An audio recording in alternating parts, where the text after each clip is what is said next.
আসসালামু আলাইকুম প্রিয় শিক্ষার্থীবৃন্দ।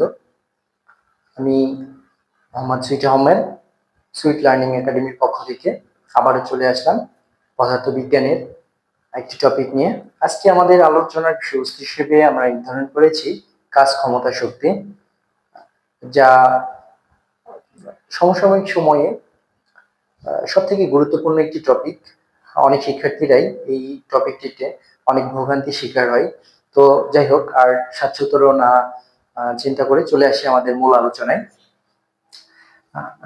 আজকের টপিক যেহেতু কাজ, ক্ষমতা, শক্তি, তাহলে বিজ্ঞানের ভাষায় কাজ বলতে কি বোঝায়, ক্ষমতা কেমন বা শক্তিটাই কি, এই বিষয়টা আগে ক্লিয়ার হওয়া দরকার। তো যাই হোক, কাজ,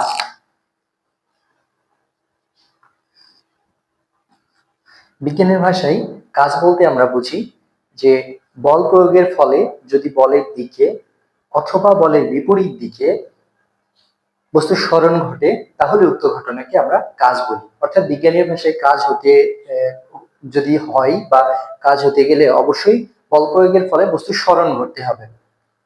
তাহলে বল প্রয়োগের ফলে যদি বস্তুর স্মরণ ঘটে, তাহলে উক্ত ঘটনাকে কাজ বলে। এখন কাজকে কি দ্বারা প্রকাশ করা হয়? কাজকে প্রকাশ করা হলো ওয়ার্ক, অর্থাৎ ডাব্লিউ দিয়ে। তাহলে কাজকে প্রকাশ করা হয় ডাব্লিউ দিয়ে। তাহলে কাজ ইজ ইকুয়াল টু বল গুণন সরণ। কাজ ইকুয়াল টু বল গুণন সরণ। ওকে, তাহলে বল গুণন সরণকে বলা হয় কাজ, অর্থাৎ বল এবং সরণের গুণফল হলো কাজ। এখন কাজের এককটা কি? কাজের একক যদি বের করতে চাই, তাহলে বলের বল ইজ ইকুয়াল টু কি লেখা যায়? F is equal to M A গুণন এস। এখন ভরের একক কি? কেজি। আর ত্বরণের একক কি? এর আগে ত্বরণের একক আমি তোমাদের বের করে দেখিয়েছি। আর সরণের একক হলো মিটার। অর্থাৎ এটা যদি গুণ হয়, তাহলে KG M square S inverse 2, এটা একটি একক। একক। আচ্ছা, আবার দেখি আরেকটি একক কি বের হয় এখান থেকে। এখান থেকে হলো বল, বলের একক কি? নিউটন, বলের একক হলো নিউটন। আর সরণের একক হলো মিটার। অর্থাৎ এখান থেকে কাজের আমরা দুইটা একক পাচ্ছি, দেখো, একটা হলো নিউটন মিটার আর একটা হলো KG metre square S inverse 2, অর্থাৎ সেকেন্ড ইনভার্স 2। তাহলে দেখি এই এককগুলো কিভাবে আসে। আমরা জানি যে কাজের আরেকটা একক রয়েছে, সেটা হলো জুল। জুল, তাহলে 1 joule is equal to 1 newton metre is equal to 1 KG metre square second inverse 2। তার মানে আমরা কাজের তিনটি একক পেলাম। That's most important. এক হলো জুল, যেটা প্রচলিত একক আর কি। আমাদের এমসিকিউ তে এই এককটি সব থেকে বেশি আসে, অর্থাৎ 1 joule is equal to 1 newton metre is equal to 1 KG metre square second inverse 2। এটা হলো কাজের একক। মাত্রার ক্ষেত্রে কোনো ঝামেলা নেই। তাহলে কাজের মাত্রা কি লেখা যায় আমরা একটু দেখি। কাজের মাত্রা, কাজের মাত্রা, ভরের মাত্রা কি?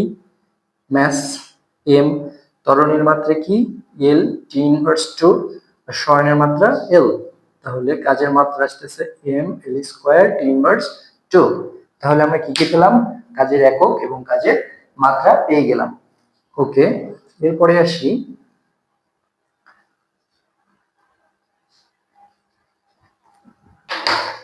তাহলে এই কাজটাই যদি সাধারণ ত্বরণে অর্থাৎ ভূপৃষ্ঠের আনুভূমিক বরাবর হয়ে থাকে, তাহলে এটা আসে M G, F is equal to M G. আর সরণের জায়গায় আসে উচ্চতা। তাহলে মূল সমীকরণটা আসে কি আমাদের? ডাব্লিউ সমান সমান F S is equal to M G H. এটা হলো কাজের যে সূত্র রয়েছে, অর্থাৎ আনুভূমিক বরাবর মানে ভূপৃষ্ঠ দিয়ে স্বাভাবিক ত্বরণের ক্ষেত্রে আমাদের তাহলে কাজটা কেমন হয় আমরা দেখব। স্বাভাবিক ত্বরণের ক্ষেত্রে আমাদের এইটাই থাকবে, শুধু এম এ এস হবে, অর্থাৎ স্বাভাবিক ত্বরণের ক্ষেত্রে এম এ এস, আর অভিকর্ষ ত্বরণের ক্ষেত্রে এম জি এইচ। ওকে, তাহলে কাজের সংজ্ঞা, কাজের মাত্রা, কাজের গাণিতিক সূত্র বুঝলাম। এবার দেখবো ক্ষমতা। ক্ষমতা, আচ্ছা, ক্ষমতা মার্কারের কালিতে একটু সমস্যা, নতুন মার্কার যদিও তারপরে একটু সমস্যা দিচ্ছে। যাই হোক, ক্ষমতা, ক্ষমতা, ক্ষমতাকে পি দিয়ে প্রকাশ করা হয়। P is equal to W by T. অর্থাৎ ক্ষমতা, আমরা আঞ্চলিক ভাবে প্রচলিত একটা কথা আছে যে তার ক্ষমতা বেশি, তার ক্ষমতা বেশি, অমুক তমুক সমক। কিন্তু পদার্থবিজ্ঞানে ভাষায় আর কি ক্ষমতার অ্যাকচুয়ালি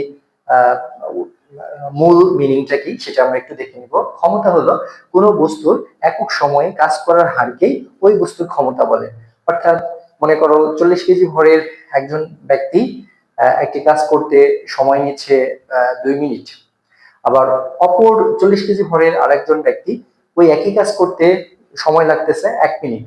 তার মানে যেহেতু একই ভরের লোক হবার পরেও একজনের কাজ শেষ করতে সময় লাগতেছে একটু বেশি, আর একজনের লাগতেছে কম, অর্থাৎ যার সময় কম লাগবে তার ক্ষমতা বেশি।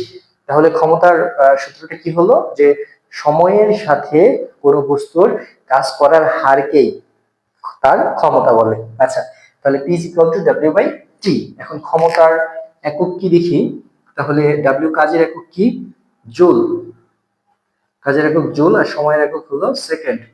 তাহলে জুল পার সেকেন্ড এটা হলো একটা একক। আবার দেখো আরেকটা একক W সমান কি, Fs/T। তাহলে Fs অর্থাৎ বল গুণন সরণ।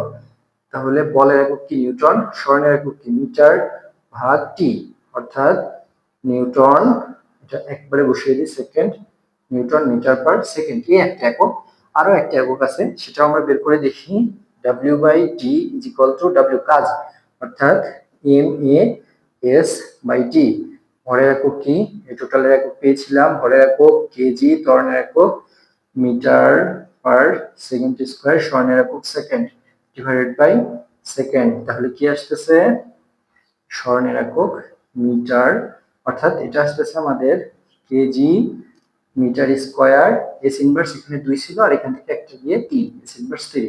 এটাও একটা একক, অর্থাৎ এটাই সবথেকে মোস্ট ইম্পর্টেন্ট আমাদের ক্ষমতার একক। যদি এমসিকিউ তে আসে তাহলে এই ধরনের এককগুলোই আর কি বেশি দেয়, যাতে কনফিউশন তৈরি হয়। তাহলে ক্ষমতার একক কি কি পেলাম আমরা, ক্ষমতার একক পেলাম যে joule per second, joule per second পেলাম। তারপরে কি পেলাম, তারপরে পেলাম নিউটন মিটার পার সেকেন্ড। তারপরে কি পেলাম, KG metre, KG metre square, S inverse 3। এই ব্যাপারগুলো আমাদের সবসময় নোট করে রাখতে হবে। আমি আগেই বলেছি যে আমার ক্লাস যখন দেখবা তখন খাতা কলমের ব্যবহারটা যেন পুঙ্খানুপুঙ্খ হয়। তো অবশ্যই এই প্রত্যেকটা ব্যাপারগুলো তোমরা নোট করে নিবা, যেন পরবর্তীতে এটা কোথাও খুঁজে আনা লাগে। তো যাই হোক, তাহলে আমরা বুঝলাম ক্ষমতার একক। আর আমি তো বলেছি মাত্রার ক্ষেত্রে কোনো ভিন্নতা নেই, অর্থাৎ এটার মাত্রা কি হবে, তাহলে মাত্রা বলের, বলের মাত্রা কি পেয়েছিলাম MAS/T, অর্থাৎ ভরের মাত্রা পেয়েছিলাম M, একবারে লিখে দিই M, ত্বরণের মাত্রা L, T ইনভার্স 2, সরণের মাত্রা L, সময়ের মাত্রা কি T, সময়ের মাত্রা T। যেহেতু এটা উপরে চলে গেল এজন্য ইনভার্স, অর্থাৎ M/L² T ইনভার্স 3। এটা হলো মাত্রা। এটা কি পেলাম, তাহলে এটা পেলাম মাত্রা। কার মাত্রা পেলাম, এটা হলো ক্ষমতার মাত্রা, এটা হলো ক্ষমতার মাত্রা। ওকে, তাহলে ক্ষমতার আমরা মূল সূত্রগুলো কি কি পেলাম, ক্ষমতা P = W/T। এখন কাজ যদি স্বাভাবিক ত্বরণের ক্ষেত্রে হয়ে থাকে তাহলে MAS/T, আর যদি অভিকর্ষের ত্বরণের প্রভাবে কাজ সম্পাদিত হয়ে থাকে তাহলে mgH/T। ওকে, তাহলে ক্ষমতা পেয়ে গেছি আমরা। কাজ, ক্ষমতা, শক্তি। শক্তি, এবার আসি শক্তিটা কি।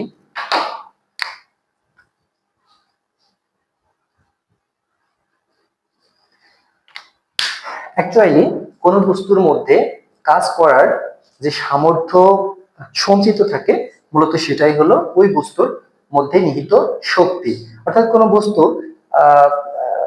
তার আণবিক গঠন বা বৈশিষ্ট্যের ফলে তার মধ্যে যে কাজ করার সামর্থ্য থাকে মূলত সেটাই হলো শক্তি। অর্থাৎ শক্তির সব থেকে উৎকৃষ্ট মানের যে সূত্র সেটা হলো E = mc², যেটা আমাদের আলবার্ট আইনস্টাইন দিয়েছে। অর্থাৎ ভর গুণন আলোর বেগের বর্গের গুণফল একটি বস্তুর মধ্যে থাকা সঞ্চিত শক্তির পরিমাণ, অর্থাৎ is equal to MC square.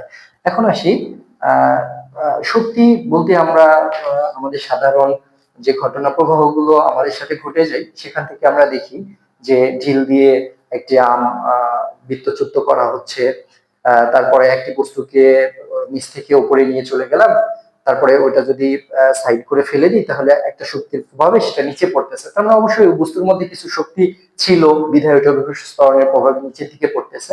তো যাই হোক, এই ব্যাপারগুলো নিয়ে একটু বোঝার চেষ্টা করি। একটা বস্তুর মধ্যে দুই ধরনের শক্তি মানে সঞ্চিত থাকে বা জমা হয়। একটা হলো গতিশক্তি আর একটা হলো স্থিতি শক্তি। তাহলে কি শক্তি? একটা হলো গতিশক্তি আর একটা হলো স্থিতি শক্তি। গতিশক্তি কাকে বলে? কোনো বস্তু গতির ফলে যে শক্তি লাভ করে সেটাকে ওই বস্তুর গতিশক্তি বলে। আর স্থিতিশক্তি কাকে বলে?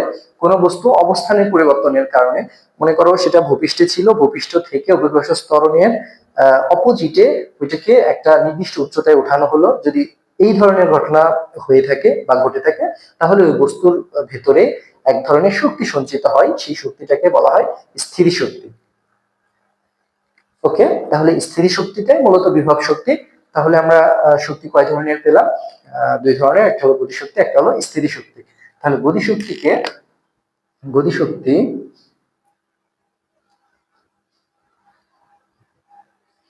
গতিশক্তি টি is equal to half M V square, অর্থাৎ ভর এবং বেগের বর্গের গুণফলের অর্ধেককেই বলা হয় গতিশক্তি। অর্থাৎ কোন বস্তুকে যে বেগে নিক্ষেপ করা হবে তার বর্গ এবং ওই বস্তুর ভর গুণফল এবং ডিভাইডেড বাই 2 যদি করি তাহলে আমরা পেয়ে যাব গতিশক্তি। ওকে, তাহলে গতিশক্তির রাশিমালা আমরা পেয়ে গেলাম। এবার আসি বিভব শক্তি। বিভব শক্তি আমরা আগেই বলেছি, বিভব শক্তি আমি ডাব্লিউ দ্বারা প্রকাশ করে আর কি দেখাচ্ছি তোমাদের। এখন বিভব শক্তি বলতে আমি আগেই বুঝিয়েছি যে কোন বস্তুর মধ্যে তার অবস্থানের পরিবর্তনের কারণে যে শক্তি সঞ্চিত হয়। তার মানে যে কোনো বস্তুর শক্তি বলো, জড়তা বলো, যাই বলো, তার পরিমাপক হলো ভর। অর্থাৎ ভর দিয়েই প্রত্যেকটা বিষয়কে আর কি পরিমাপ করা হয়, এক্ষেত্রেও ব্যতিক্রম না। অর্থাৎ বিভব শক্তি is equal to M G H, অর্থাৎ বস্তুটাকে অভিকর্ষ ত্বরণের বিপরীতে যাচ্ছে, এই জন্য সেখানে অভিকর্ষ ত্বরণ রিলেটেড। আর বস্তুটা ভরের কারণে একটা শক্তি সঞ্চিত হচ্ছে। আর উচ্চতা মানে যত উপরের দিকে যাবে ওই বস্তুটি তত অভিকর্ষ ত্বরণের বিপরীতে কাজ করবে, এবং যত অভিকর্ষ ত্বরণের বিপরীতে কাজ করবে তার মধ্যে শক্তির পরিমাণটা তত কি হবে? বৃদ্ধি হবে। এই জন্যই W is equal to M G H. তাহলে আমরা কি বুঝলাম? গতিশক্তি বুঝলাম, বিভব শক্তি বুঝলাম। আর শক্তির একক ওখানেও যা এখানেও তাই, অর্থাৎ শক্তির একক হলো জুল। জুল, এটা নিয়ে কোনো কনফিউশন নেই। এখন আমরা চলে আসি পরবর্তী টপিকে।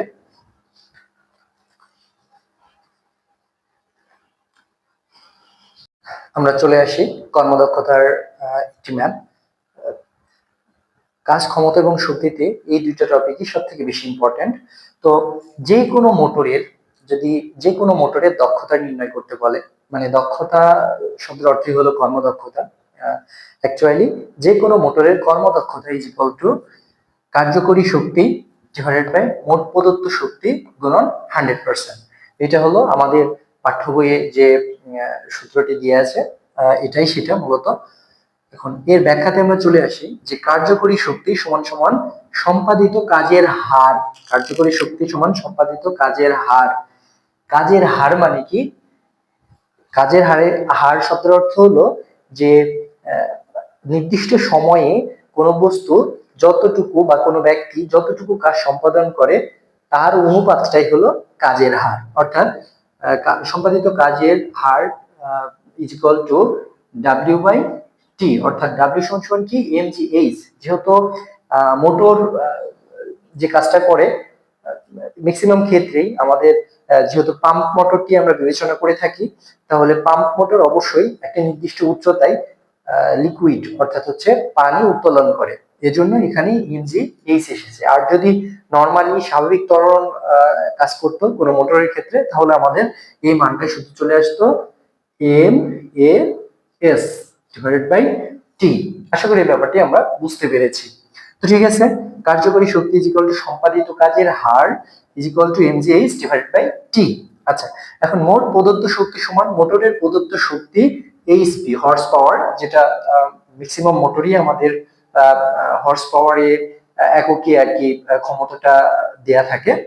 এই রিলেটেড একটি ম্যাথ আমরা এখানে দেখানোর চেষ্টা করেছি যে একটি 2 হর্স পাওয়ার মোটর 10 মিনিটে 40 মিটার উচ্চতায় অবস্থিত 200 লিটার টান পূর্ণ করতে পারে, মোটরটির দক্ষতা নির্ণয় করো। তাহলে বলতেছে একটি 2 হর্স পাওয়ারের মোটর 10 মিনিটে 40 মিটার উচ্চতায় অবস্থিত 200 লিটার টান পূর্ণ করতে পারে, মোটরের দক্ষতা নির্ণয় করো। একদম ইজি, বুঝতেই পারছো। তাহলে কর্মদক্ষতা অর্থাৎ দক্ষতাকে ইটা দিয়ে যদি প্রকাশ করি, ইটা ইজ ইকুয়াল টু কার্যকরী শক্তি কত M G H divided by T divided by মোট প্রদত্ত শক্তিকে আমরা ধরলাম, মোট প্রদত্ত শক্তিকে ই ধরলাম আর কি, ই1 ধরলাম ইন্টু ইন্টু 100%।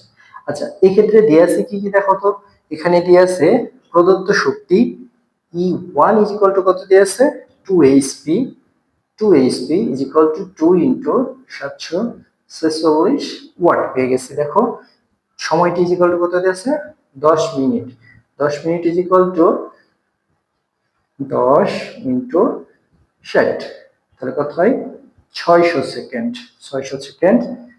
উচ্চতা দিয়ে আছে এইচ ইজ ইকুয়াল টু কতটুকু কি দিয়ে আছে, উচ্চতা এইচ ইজ ইকুয়াল টু দিয়ে আছে মানে 40 মিটার, আর জি ইজ ইকুয়াল টু 9.8।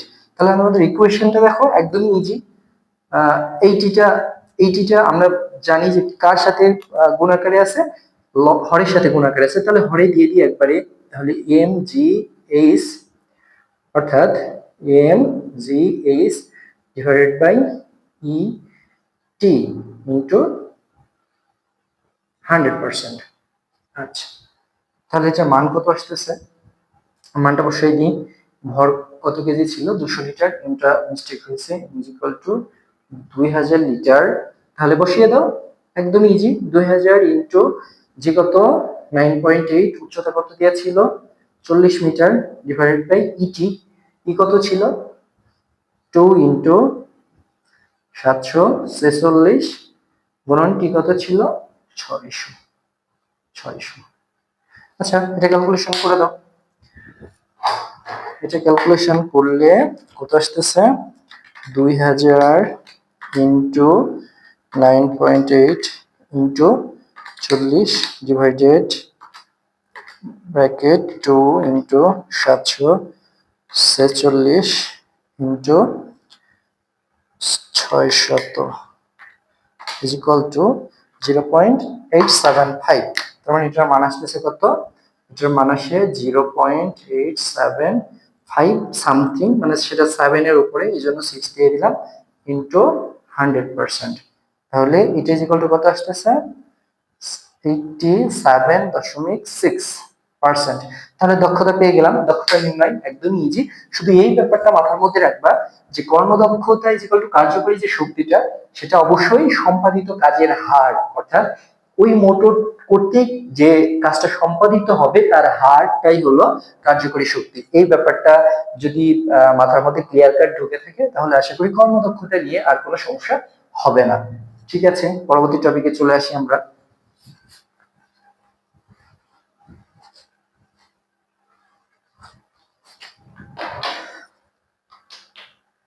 তোমাদের আগে অবগত করেছি যে কাজ ক্ষমতা শক্তি থেকে অনলি 3টা টপিকের ম্যাথ যদি আমরা স্বতঃস্ফূর্তভাবে করতে পারি, তাহলে এই অধ্যায় থেকে যেভাবে কোশ্চেন করুক না কেন আমরা সেটা সমাধান করতে পারবো ইনশাআল্লাহ। তাহলে আমরা দেখি কোন কোন টপিকগুলো এই অধ্যায়ে সব থেকে গুরুত্বপূর্ণ। আমি প্রথমে একটা উদাহরণ তুলেছি, দেখো যে এম ভরের একটি বস্তুকে 40 মিটার উচ্চতা হতে ছেড়ে দেওয়া হলে কোথায় এর বিভব শক্তি গতিশক্তির দ্বিগুণ হবে। তাহলে এম ভরের একটি বস্তুকে 40 মিটার উচ্চতা হতে ছেড়ে দেওয়া হলে কোথায় এর বিভব শক্তি গতিশক্তির দ্বিগুণ হবে। তাহলে এই টপিকটা হলো এই অধ্যায়ের তিনটা যে গুরুত্বপূর্ণ টপিক বলেছি তার মধ্যে অন্যতম। অর্থাৎ তোমরা যদি বোর্ড অ্যানালাইসিস করো তাহলে দেখবে এই টপিকের ম্যাথ গুলো প্রত্যেকটা বোর্ডেই এক বছর গ্যাপ দিয়ে দিয়ে রিপিট হয়, বা এমনও হয়েছে যে গত বছরও এই টপিক থেকে কোশ্চেন এসেছে, আবার দেখা যাচ্ছে সামনের বছরে এই টপিক থেকে কোশ্চেন এসেছে। So that's a most important topic. তো এই ধরনের টপিকগুলো সমাধানের জন্য ছোট একটি টেকনিক আমরা অবলম্বন করব। সেটা হলো, আগে একটি চিত্র অঙ্কন করে নিব। এখানে বলেই দিছে যে এম ভরের একটি বস্তুকে 40 মিটার উচ্চতা হতে ছেড়ে দেওয়া হলো। দেখো এই যে এটা ভূমি, এটা আমরা 40 মিটার উচ্চতা ধরে নিচ্ছি। এখান থেকে এখানের উচ্চতা হলো 40 মিটার, এই যে 40 মিটার। এখন কি করেছি দেখো, মনে করি আমরা তো জানি না অ্যাকচুয়ালি কত উচ্চতায় বস্তুটির বিভব শক্তি গতিশক্তির দ্বিগুণ। এটা আমরা ধরে নিব যে ভূমি হতে, ভূমিকে সি দ্বারা নির্দেশ করেছি, ভূমি হতে বি উচ্চতায়, অর্থাৎ বি উচ্চতায় এটাকে আমি এইচ ধরেছি, এইচ না ধরে এক্স ধরি তাহলে বেশি বেটার হবে। অর্থাৎ ভূমি থেকে বি উচ্চতায়, তার মানে এক্স, এটুকুর দূরত্ব কত, এক্স। অর্থাৎ ভূমি থেকে এক্স উচ্চতায় বস্তুটির বিভব শক্তি গতিশক্তির দ্বিগুণ হবে, এটা আমরা ধরে নিই। আচ্ছা ঠিক আছে। এখন একটা জিনিস দেখো, যে এটা যদি এ বিন্দু হয়, তাহলে এ বিন্দু হতে যখন একটা বস্তুকে ছেড়ে দেওয়া হচ্ছে, তখন মূলত এই বিন্দুতে এসে, এই যে এই বিন্দুতে এসে বিভব শক্তি যা হবে, মনে করো বিভব শক্তি ধরলাম, এখানে হবে হলো বিভব শক্তি ডাব্লিউ হবে, আর এখানে গতিশক্তি হবে মনে করো টি। অর্থাৎ এই এক্স উচ্চতায় এই বস্তুটির বিভব শক্তি হবে ডাব্লিউ, আর গতিশক্তি হবে টি। এখন কোশ্চেন অনুযায়ী কি বলতেছে, যে এর বিভব শক্তি গতিশক্তির দ্বিগুণ হবে, অর্থাৎ 2t, W is equal two 2t হবে। কোন উচ্চতায় হবে, এই এক্স উচ্চতায়, ভূমি হতে এক্স উচ্চতায়। বিন্দুটা কি, বি বিন্দুতে। ওকে, তাহলে আমরা সমাধানে চলে আসি। দেখি দেখি এক্স উচ্চতায়, এক্স উচ্চতায় এক্স উচ্চতায় কি এই বস্তুটির অর্থাৎ যে বস্তুটা আমরা ফেললাম, অর্থাৎ এক্স উচ্চতায় এম ভরের বস্তুটির, আগে আমরা গতিশক্তিটা বের করে নিই। এক্স উচ্চতায় এম ভরের বস্তুটির শেষ বেগ ভি হবে। অর্থাৎ এই উচ্চতায়, তার মানে ভূমি হতে এই উচ্চতায় বস্তুটির শেষ বেগ কি হবে, ভি। এই জায়গায় আদি বেগ ইউ, তার মানে এখানে বেগটা কত পাচ্ছি আমরা, এখানে বেগটা পাচ্ছি V is equal to V square is equal to U square plus 2gh। আমরা জানি অভিকর্ষ ত্বরণের প্রভাবে যদি কোনো বস্তু পড়ে তাহলে ওখানে জি এর মানটা কি হয়, পজিটিভ হয়। অর্থাৎ যখন উপরে ছিল বস্তুটি, এখানে অবস্থান করতেছিল, তখন দেখো বস্তুটি স্থির ছিল। অর্থাৎ পড়ন্ত বস্তুর ক্ষেত্রে সবসময়ই তার আদি বেগটা কি হয়, জিরো হয়, আর নিক্ষিপ্ত বস্তুর ক্ষেত্রে তার শেষ বেগটা কি হয়, জিরো হয়। ঠিক আছে, তাহলে এটার মান আলটিমেটাম জিরো চলে আসতেছে। তাহলে 2g পাচ্ছি কি, 2g 2g H is equal two কি, মূলত এখানে কতটুকু উচ্চতা অতিক্রম করতেছে, এই বি বিন্দুতে আসলে বস্তুটি কতটুকু উচ্চতা অতিক্রম করতেছে, 40 মাইনাস এইচ। তাহলে আমি ওই মানটাই বসিয়ে দিই। তাহলে 40 মাইনাস, এটা যেহেতু এক্স ধরছি তাহলে এটাও এক্স ধরতে হবে, তাহলে এক্স। অর্থাৎ এই বিন্দুতে, বি বিন্দুতে এই বস্তুটির বেগ হচ্ছে কত, ভি স্কয়ার। তাহলে V square is equal to কত হচ্ছে, মানে শেষ বেগ, V square is equal to 2h into 40 minus X. এখন দেখবো এই জায়গায় মূলত এই বস্তুটির গতিশক্তি কতটুকু হচ্ছে। গতিশক্তি, আচ্ছা, গতিশক্তির আগে আমরা একটু পয়েন্ট আকারে এই বিন্দুতে এই বস্তুটির বিভব শক্তি কত হবে এই বিন্দুতে। তোমরা তো জানো যে বিভব শক্তি সবসময় উচ্চতাটা ভূমি হতে কাউন্ট করা হয়। অর্থাৎ এখানে যদি আমি বিভব শক্তি বের করতে চাই, তাহলে ভূমি হতে এই বস্তুটি বি বিন্দুতে কত উচ্চতায় আছে, দেখো তো এক্স উচ্চতায় না, তাহলে বিভব শক্তি কত হবে, বিভব শক্তি W is equal to m g h মানে কত, দেখো তো x না, x। অর্থাৎ W is equal to m g x। আশা করি এটুকু বুঝতে পারছো। এখন প্রশ্ন মতে কি দিয়ে আছে দেখো তো, প্রশ্নের মধ্যে দিয়ে আছে W is equal two 2t, তাই না? ডাব্লিউ ইজ ইকুয়াল টু কি দিয়ে আছে? ডাব্লিউ ইজ ইকুয়াল টু বলতেছে অর্থাৎ কোথায় এর বিভব শক্তি গতি শক্তির দ্বিগুণ হবে। তাহলে আমরা ধরে নিছি যে বি বিন্দুতে অর্থাৎ ভূমি হতে x উচ্চতায় বস্তুটির বিভব শক্তি গতি শক্তির দ্বিগুণ হবে। তাহলে এখন ডাব্লিউ এর মান অর্থাৎ বিভব শক্তি কি পেয়েছি আমরা? M G X. আর 2 ইন্টু কি পেয়েছি দেখো তো? বিভব শক্তির সূত্র কি?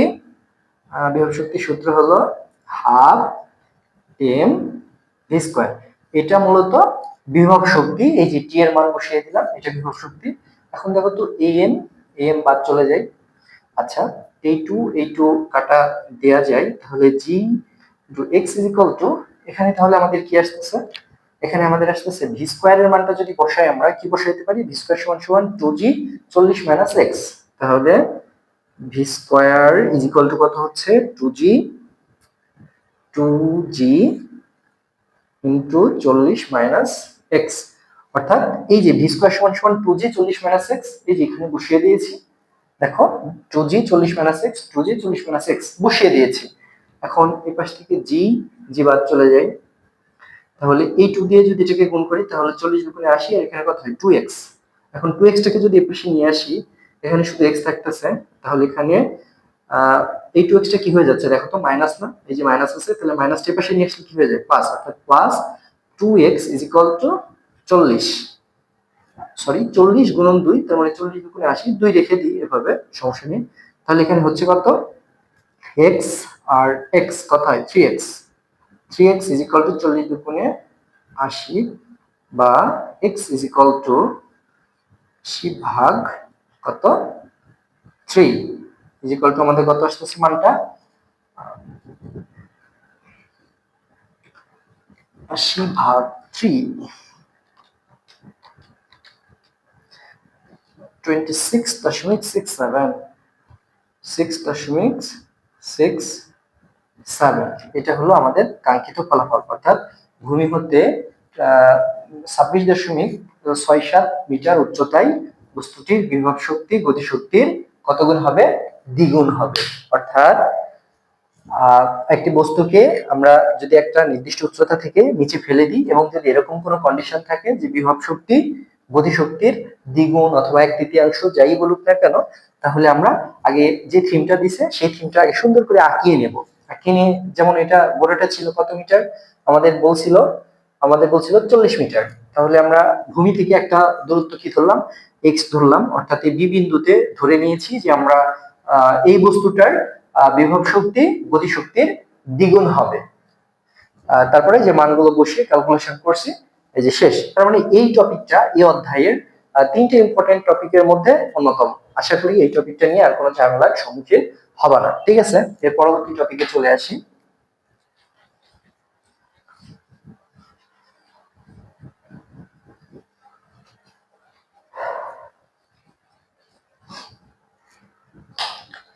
পরবর্তী টপিকটাতে আমাদের বলতেছে একটি বস্তুকে 120 মিটার উচ্চতা হতে ফেলে দেওয়া হলো, ঠিক একই সময়ে অপর একটি বস্তুকে 16 মিটার পার সেকেন্ড বেগে উপরে নিক্ষেপ করা হলো। ভূমি ছাড়া বস্তুদ্বয় কি মিলিত হবে? গাণিতিকভাবে বিশ্লেষণ করো। অর্থাৎ একটি বস্তু, এটা একটা বস্তু ধরলাম, মনে করো এই একটি বস্তুকে 120 মিটার থেকে উপর থেকে ফেলে দেওয়া হলো। আর ঠিক একই সময়ে, অর্থাৎ ওই একই সময়ে এই একটা বস্তু, মনে করো এই বস্তুটাকে উপরের দিকে নিক্ষেপ করা হলো। এখন এই বস্তুটাকে নিক্ষেপ করা হয়েছে কত বেগে? 16 মিটার পার সেকেন্ড বেগে। আর এই বস্তুটাকে ফেলে দেওয়া হয়েছে কত উচ্চতা থেকে? 120 মিটার উচ্চতা থেকে। That's a most another important topic. এই অধ্যায়ের আমি আগেই বলে দিয়েছি যে এই 3টি টপিকের মানে বাইরে তোমার সৃজনশীল খুব কম আসে, খুব খুব মানে আসেই না বললে চলে। অর্থাৎ এই টপিক, এই অধ্যায় থেকে বোর্ড রিলেটেড সৃজনশীল কোশ্চেন করেছে, কিন্তু এই 3টা টপিক ছাড়া করেছে এরকম উদাহরণ খুব কম। তো যাই হোক, তাহলে এই ধরনের ম্যাথগুলো আমরা কিভাবে সমাধান করব একটু দেখে নিই। আমরা প্রথমে ধরে নিব যে মনে করি ভূমি ছাড়া এক্স উচ্চতায়, অর্থাৎ ভূমি ছাড়া এক্স উচ্চতায়, এটাকে আমরা ধরে নিলাম বি বিন্দু, এটাকে বি বিন্দু ধরে নিলাম, এটা সি ধরলাম, এটা ভূমি এ ধরলাম। অর্থাৎ আমরা ধরে নিলাম যে ভূমি ছাড়া বি বিন্দুতে এই বস্তুদ্বয় মিলিত হবে, তাহলে এটুকের উচ্চতা কত হয়? এটুকু হয় 120 মাইনাস এক্স। অর্থাৎ ভূমি ছাড়া যদি 120 এক্স উচ্চতায় বস্তুটায় মিলিত হয়, তাহলে এখানে আমরা দুইটা ফাংশন লক্ষ্য করতেছি। একটা হলো এই বস্তুর ক্ষেত্রে, অর্থাৎ এই বস্তুর ক্ষেত্রে একটি ঘটনা, এবং এই যেটা নিক্ষেপ করা হচ্ছে সেই বস্তুর ক্ষেত্রে আরেকটি ঘটনা। অর্থাৎ এখানে দুইটা স্বাধীন স্বাধীন ঘটনা সংঘটিত হয়েছে। অর্থাৎ এখন এই দুইটা ঘটনাকে আমরা কিভাবে অ্যাডজাস্ট করব, মানে একত্রে নিয়ে আসব, এটাই হলো টেকনিক। তাহলে আমরা ধরে নিলাম যে টি সময় পরে, অর্থাৎ টি সময় পরে এই বস্তুটি এবং এই বস্তুটি মিলিত হবে কোন বিন্দুতে? বি বিন্দুতে। আর বি বিন্দুর উচ্চতা কত ভূমি থেকে? এক্স উচ্চতায়। আচ্ছা, তাহলে এইটাকে ধরে নিলাম আমরা পি বস্তু, আর এটাকে ধরে নিলাম কিউ বস্তু। অর্থাৎ এটা পি বস্তু, এটা কিউ বস্তু। এখন পি বস্তুর ক্ষেত্রে পি বস্তুর ক্ষেত্রে পি বস্তুর ক্ষেত্রে কি করা যায়? তাহলে পি বস্তুর আদিবেগ কত আছে? আদিবেগ u = 0 মিটার পার সেকেন্ড। শেষ বেগ মানে বি বি বি উচ্চতায় ধরে নিলাম বি বিন্দুতে যখন পৌঁছাবে তখন তার, অর্থাৎ বি বিন্দুতে বেগ,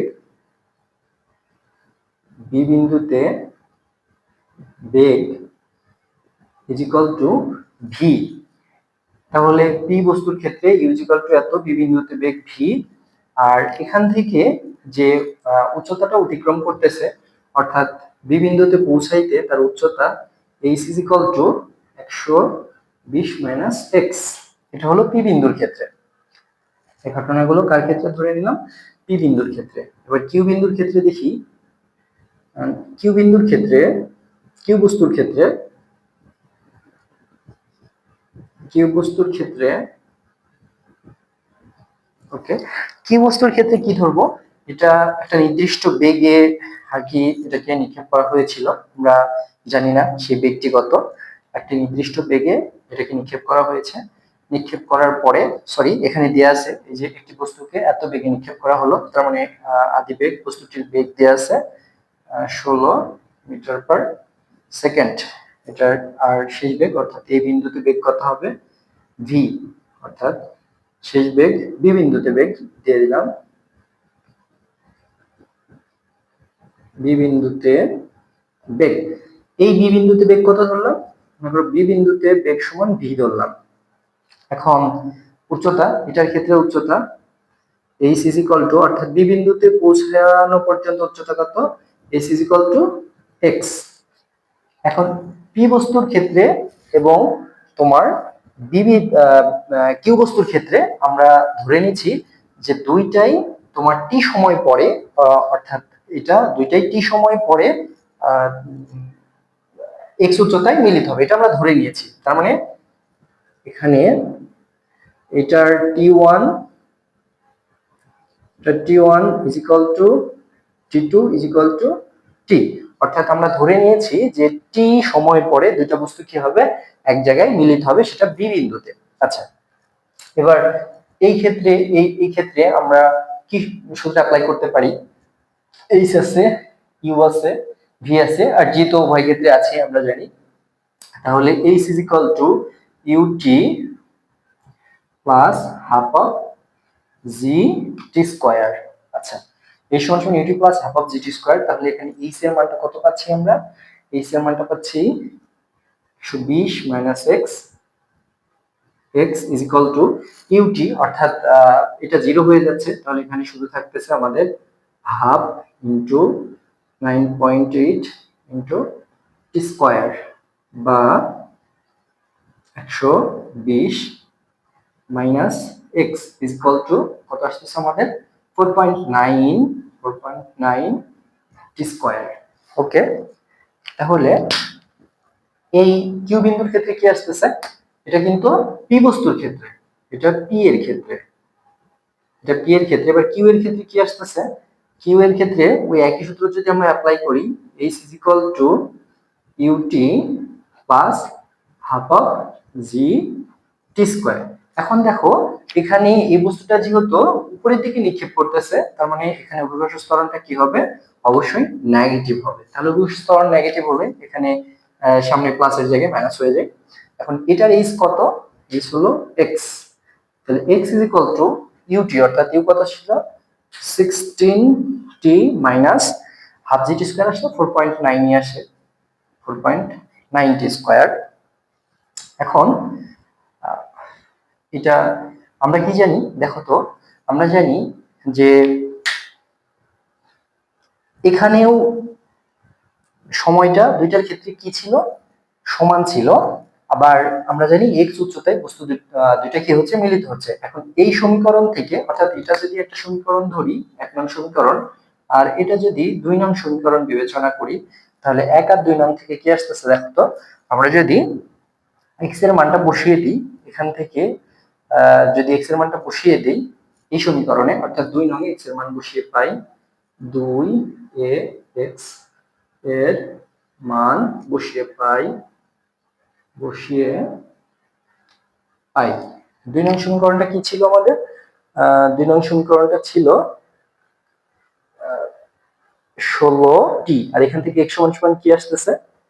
যদি x টা পাশে পার করে দিই তাহলে আসে আমাদের 120 is equal two 4.9 T square plus x। এখন এইটা যদি পাশে পার করে দিই তাহলে 120 মাইনাস 4.9 টি স্কয়ার, অর্থাৎ x এর মান কি আসতেছে দেখো 4.9, 120 minus 4.9 T square is equal to কত? 16t মাইনাস 4.9 টি স্কয়ার। দেখো এই পাশে কি আছে? x এর মানটা কত পাচ্ছি? তাহলে x যদি এটা রাখি এই পাশে যদি পার করে দিই তাহলে 120 মাইনাস 4.9 টি স্কয়ার, এই যে 120 মাইনাস 4.9 টি স্কয়ার আসে। আর এখান থেকে কি পাচ্ছি? এই পাশে আছে 16t মাইনাস 4.9 টি স্কয়ার, এই যে 16t মাইনাস 4.9 টি স্কয়ার। এখন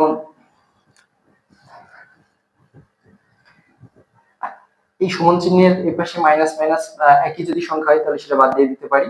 তাহলে দেখো যদি এটা বাদ দিয়ে দিই, অর্থাৎ এটা যদি বাদ দিয়ে দিই তাহলে আমাদের এখানে থাকতেছে 16t ইজ ইকুয়াল টু 120, বা t is equal to 120 divided by 16। 120 divided by 16 মান কত আসে দেখো? 120 কত আসতেছে?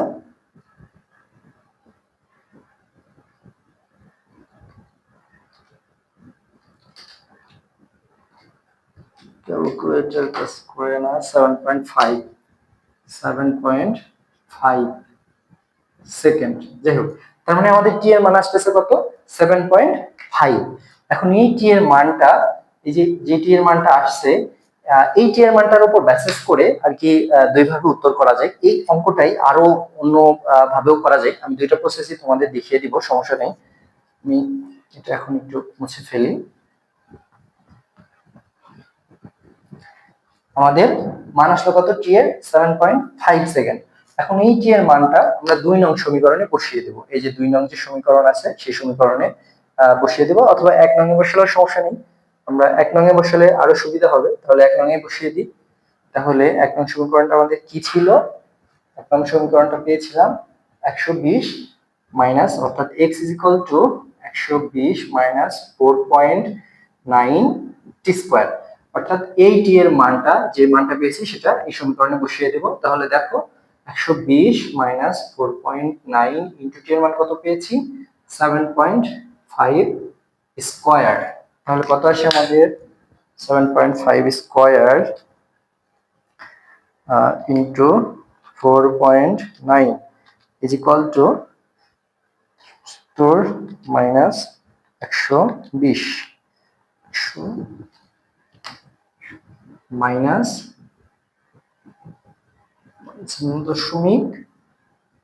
625। এখন দেখো তো এক্স এর মান মূলত কত আসছে? এক্স এর মান 155.625, অর্থাৎ এই মানটা পজিটিভ না নেগেটিভ? দেখো তো নেগেটিভ না।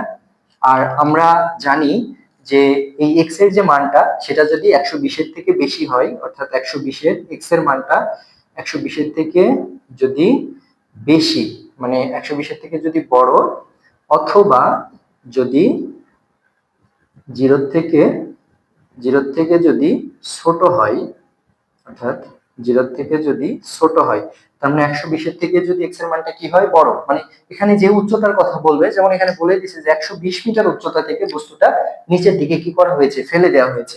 ঠিক একই সময় অপর একটি বস্তুকে উপরের দিকে নিক্ষেপ করা হয়েছে।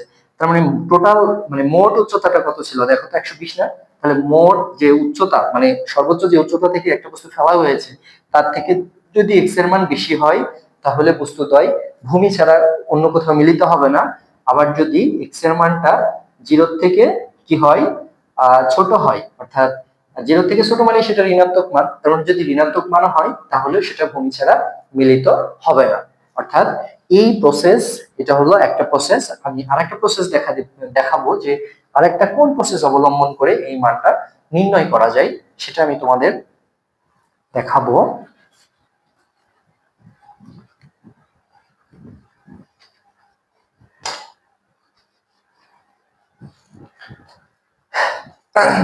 দ্বিতীয় প্রসেসটা হলো এরকম যে এই বস্তুটাকে 120 মিটার উচ্চতা থেকে ফেলে দেওয়া হয়েছে, আর এখানে আদিবেগ কত ছিল, ইউ ইজ ইকুয়াল টু ছিল আমাদের 16 মিটার পার সেকেন্ড।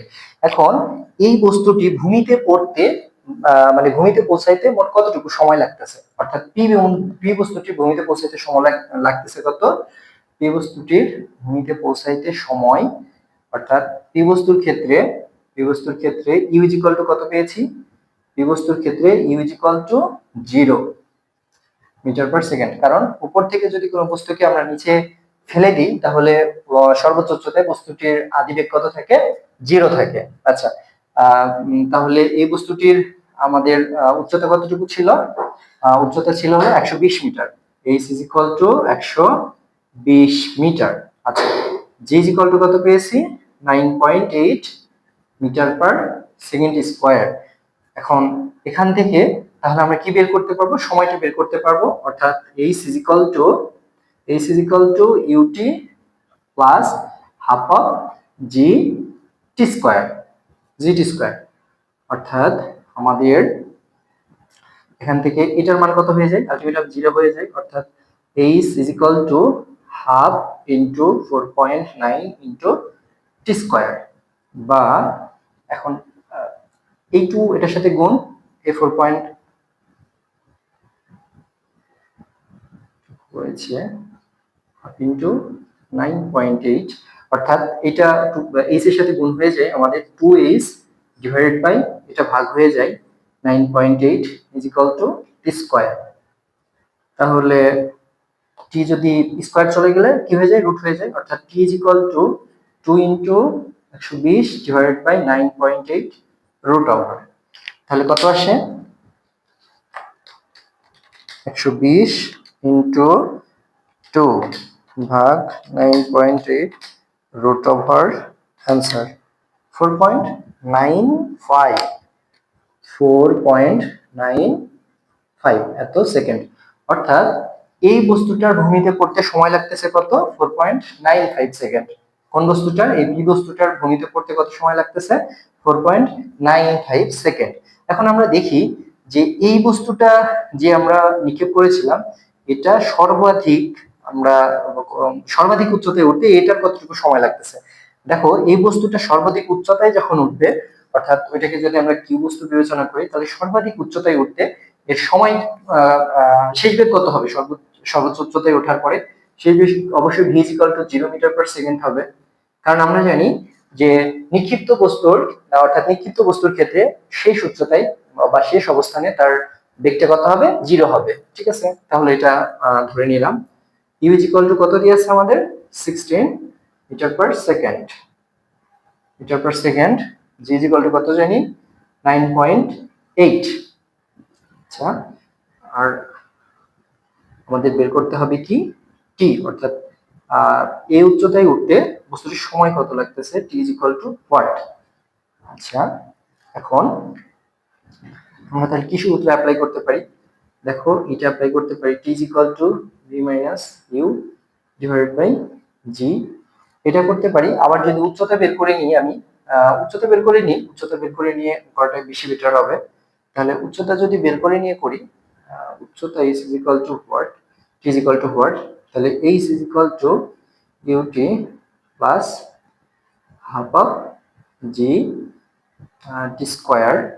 উচ্চতা যেহেতু আমাদের t এবং h দুইটাই মিসিং, তার মানে কিন্তু এই সূত্র আমরা অ্যাপ্লাই করতে পারবো না, কারণ দেখো ওখানে t এবং h দুইটাই মিসিং। তাহলে আমরা কোন সূত্র অ্যাপ্লাই করব এখানে?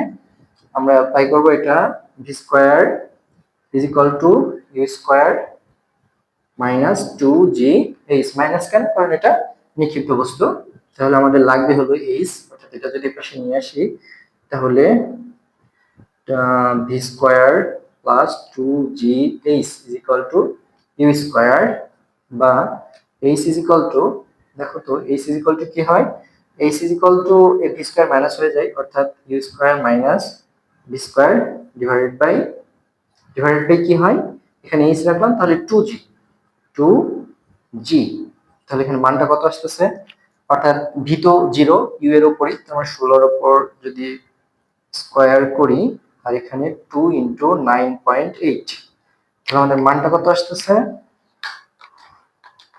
16 into divided by 2 into 9.8 is equal to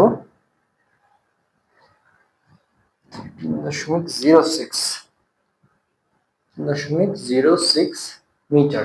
আচ্ছা, এই উচ্চতা, এখন এই উচ্চতা অতিক্রম করতে এই বস্তুটির কতটুকু সময় লাগতেছে আমরা এটা বের করে নেব। এই উচ্চতাটা অতিক্রম করতে কতটুকু সময় লাগতেছে, তাহলে আমরা জানি p is equal to root over 2h/g, অর্থাৎ সময় নির্ণয়ের ক্ষেত্রে কোন বস্তুর যদি সর্বোচ্চ উচ্চতা দিয়ে, মানে একদম উচ্চতা দিয়ে আছে এবং ওই বস্তুর ওই উচ্চতা থেকে ভূমিতে পতিত হতে কতটুকু সময় লাগবে বা ওই উচ্চতায় উঠতে কতটুকু সময় লাগবে, ওই ধরনের থিমে আমরা এই সূত্রটি অ্যাপ্লাই করতে পারি, t is equal to root over 2h/g। তাহলে আমাদের t এর মানটা কত আসতেছে, 2 ইনটু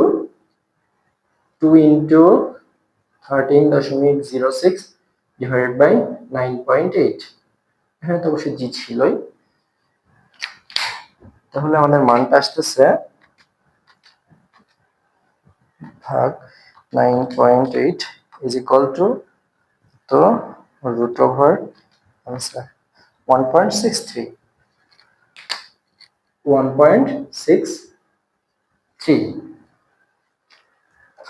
আমাদের সময় কত লাগতেছে 1.63, বা সর্বোচ্চ অর্থাৎ এ 1.63 সেকেন্ডে এই জায়গায় উঠলো, ওঠার পর আবার যদি নামে তাহলে এটাকে 2 দিয়ে গুণ করি, অর্থাৎ ওঠা এবং নামাই কতটুকু সময় লাগতেছে, ওঠা এবং নামাই ইনটু 2 is equal to 3.26 এ ওঠা এবং নামাই সময় লাগতেছে কত, 3.26, আর এর কতটুকু সময় লাগতেছে পড়তে, এর পড়তে সময় লাগতেছে হচ্ছে 4.95, তার মানে এটা 5 এর কাছাকাছি আর এটা কত 3.6 এর কাছাকাছি।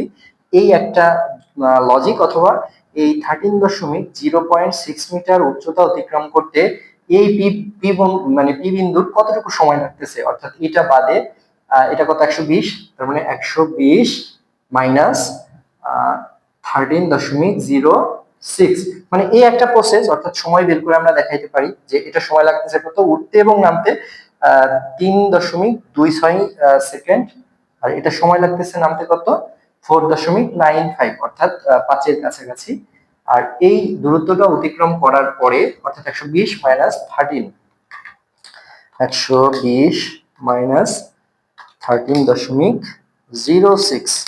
is equal to কত 106.94, অর্থাৎ 106.94। এই উচ্চতাটা অতিক্রম করতে, অর্থাৎ এই উচ্চতায় আসতে এই পি যে বস্তুটা ছিল, এই পি বস্তুটা এই 106.94 মিটার উচ্চতায় আসতে তার কতটুকু সময় লাগতেছে এটাও যদি বের করি, তাহলে ওই সময় আর এই সময়ের মধ্যে কম্পেয়ার করলেও আমরা আসলে বলতে পারি যে বস্তুটায় ভূমি ছাড়া কোথাও মিলিত হবে কি হবে না। আশা করি বিষয়টা ক্লিয়ার হয়েছে তোমাদের। ওকে।